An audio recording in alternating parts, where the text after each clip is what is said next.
Reviewing products for CNET can be a surprisingly boring job. There's a lot of mediocre stuff out there, and there's only so many ways to describe a boring yet functional product.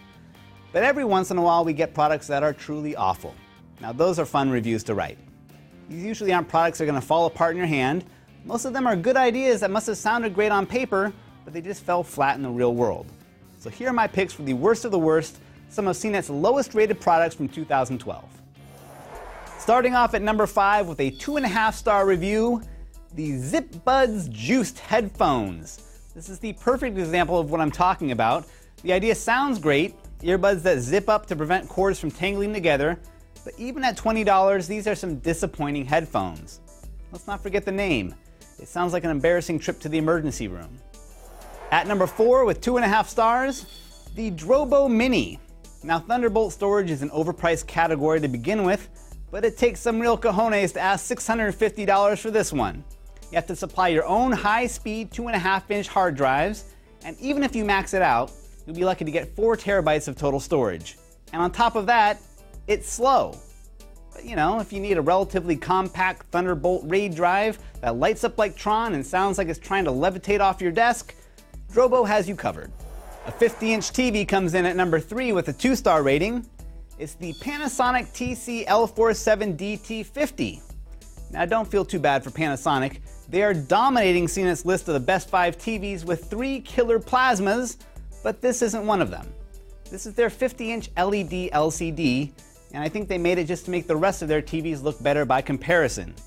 There's also some poetry to the fact that Panasonic makes both the highest rated and the lowest rated TV on CNET. Coming in at number 2, the Elgato iTV Mobile with a 2-star review. Ever wanted to watch over-the-air TV on your iPad? Me neither. But if I did, I would expect more than a handful of channels, and I would laugh at you if you said I'd have to pay $100 for the privilege of watching free TV.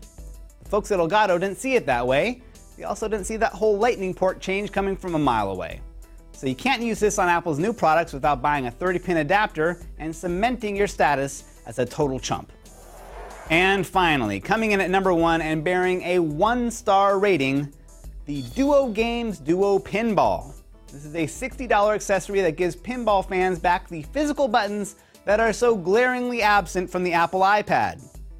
Sure, there's a couple problems here. I mean, aside from the fact that you're paying $60 for a hollow wedge of cheap plastic, of all the pinball apps out there for the iPad, this piece of junk just works with one of them. And because the buttons work over Bluetooth, they actually respond slower than just touching the screen.